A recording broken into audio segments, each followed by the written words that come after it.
Hello everyone, আসসালামু আলাইকুম। আমি সঞ্জিদা, আমার নতুন একটা ব্লগে আপনাদের সবাইকে স্বাগত জানাচ্ছি। কেমন আছেন আপনারা সবাই? আশা করছি ভালো আছেন। আল্লাহর অশেষ রহমতে আপনাদের সবার দোয়া আলহামদুলিল্লাহ আমিও ভালো আছি। তো দুপুর থেকে ব্লগটা শুরু করেছিলাম, খেয়ে দিয়ে একটু রেস্ট করছিলাম। তো দেখেন আমার তুষি সোনা কী অবস্থা করছে, মানে ও হুট করেই উঠে গেছে। আসলে সচরাচর কমই উঠে, ও আর মাইজা উঠে না, জ্যাসপার বেশি উঠে, কিন্তু ও আজকে কী মনে করে উঠলো আমি জানি না। তো বের হতে পারতেছে না, সে প্রাণপণ চেষ্টা করতেছে যে আসবে। তো আমিও দেখে আসি, ও আমাকে দেখে আরও বেশি দুষ্টুমি করতেছে, আরও উপরের দিকে ওঠে যাচ্ছে, যাতে আমি ওকে ধরতে না পারি।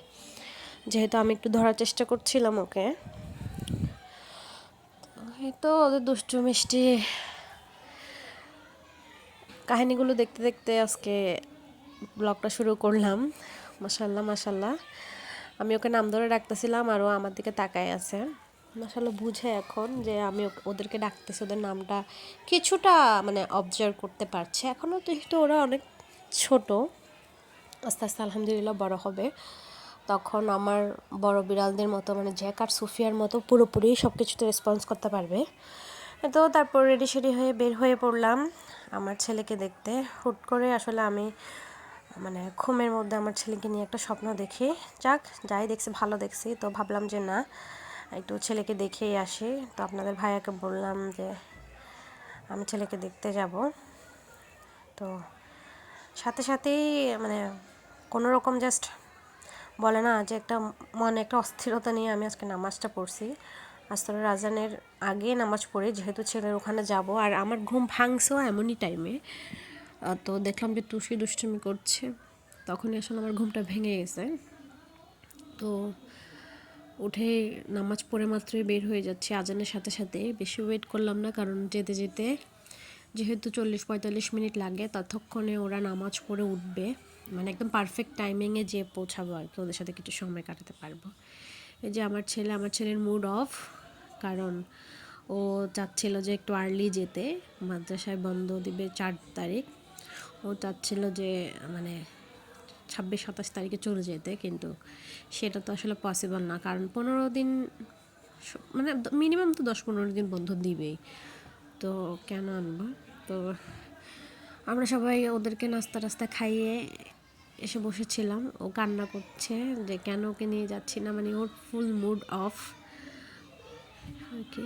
কী করবো, পড়াশোনা তো করতে হবে।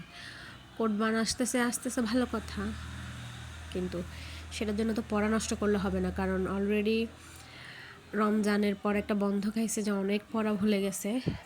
সব বাচ্চারা এরকম, একটা মিনিমাম গ্যাপ গেলে ওরা পড়াটা ভুলে যায়। তো এটা আবার নতুন করে ওদের থেকে পড়তে হয়। সেজন্যই আসলে আনতে চাচ্ছি না, হাজারো কষ্ট হলেও চাচ্ছি যে না, ছেলেকে পড়াই, বড় হলে বুঝবে। এখন হয়তো বুঝতেছে না, এখন হয়তো অভিমান করছে যে আমার মা বাবারা আমাকে দেখতে পাচ্ছে না, আমাকে আলাদা রাখতেছে। এক একজনের এক এক রকম চিন্তাধারা আসতেছে মাথায়। আমি বুঝতে পারি আমার ছেলে কীভাবে কী কী মানে আছে না যে বুঝতে পারি আর কি। আলহামদুলিল্লাহ ছেলেকে বুঝতে পারি, কিন্তু আদর দেখালে তো আর পড়ালেখা হবে না। যেহেতু হেফজা করতে দিয়েছি, ইনশাআল্লাহ হেফজা করে বের করব। বাকিটা আল্লাহ পাক রব্বুল আলামিন জানে, মন প্রাণে দিয়ে তো চাচ্ছি, বাকিটা আল্লাহ পাক রব্বুল আলামিন জানেন। আল্লাহ পাক কে লিখেছেন আমাদের সন্তানদের কপালে, তো যথেষ্ট চেষ্টা করতেছি এই আর কি। তারপর ওকে বুঝিয়ে সুঝিয়ে কোনো রকম দিয়ে আসলাম মাদ্রাসায়। তো এসে চা খেয়েছিলাম আসলে, তো সেটা আসলে ভিডিও করা হয়নি, আর করতে ইচ্ছে করে না, মেইনলি কথা হচ্ছে সেটা। তো তাই করি নাই, এরপর আর কোনো ভিডিওই করি নাই আসলে। আমি এগুলো 2-1 দিন আগেই ক্লিপগুলো নিয়ে রাখছিলাম, যেহেতু আমাদের বাসায় রেগুলারই মুরগি খাওয়া হয় বেশিরভাগ সময়, মানে মাসে 25 দিনই মুরগি খাওয়া হয়। তো আর এক এক দিন এক এক রকম করে তো আর করি না, বেশিরভাগ সময় হয় একটু ঝোল, না হয় একটু কষা কষা, না হয় চিকেন, এই 3টাই করি। তো ভাবলাম যে না থাক, যেহেতু ভিডিও করারই আছে, ভিডিওটা দেওয়া হয় নাই, তো ভাবলাম যে না ভিডিওটা অ্যাড করে দিই। তো ভিডিওটা অ্যাড করে দিচ্ছি আর কি। সচরাচর আমরা যেভাবে মুরগি রান্না করি সেভাবেই করছি। এখানে নতুন কোনো কিছু নাই, নতুনত্ব কোনো কিছুই না, আসলে করতে ইচ্ছেও করছে না, কারণ ছেলেকে দেখে আসার পর আমার মন মেজাজ একদম খারাপ হয়ে যায় সব সময়। কিন্তু অন্য সময় ছেলে তো মাশাল্লাহ কান্না করে না, বাট এবার কান্না করেছে যে আমার আরও মুড অফ। কিন্তু কী করবো বলেন, কোরবান আল্লাহ পাক বাঁচায় রাখলে প্রত্যেক বছরই হবে, ওর হায়াত যতদিন আছে, আল্লাহ সুবহানাহু ওয়া তাআলা যতদিন ওর হায়াত রেখেছেন ততদিন প্রত্যেক বছর ও কোরবান করতে পারবে ইনশাল্লাহ। বড় হলে আরও বেশি এনজয় করতে পারবে। কিন্তু হচ্ছে না যে এখন পড়ালেখাটা যদি একটু মিস হয়ে যায় তাহলে অনেক বড় ক্ষতি হয়ে যাবে।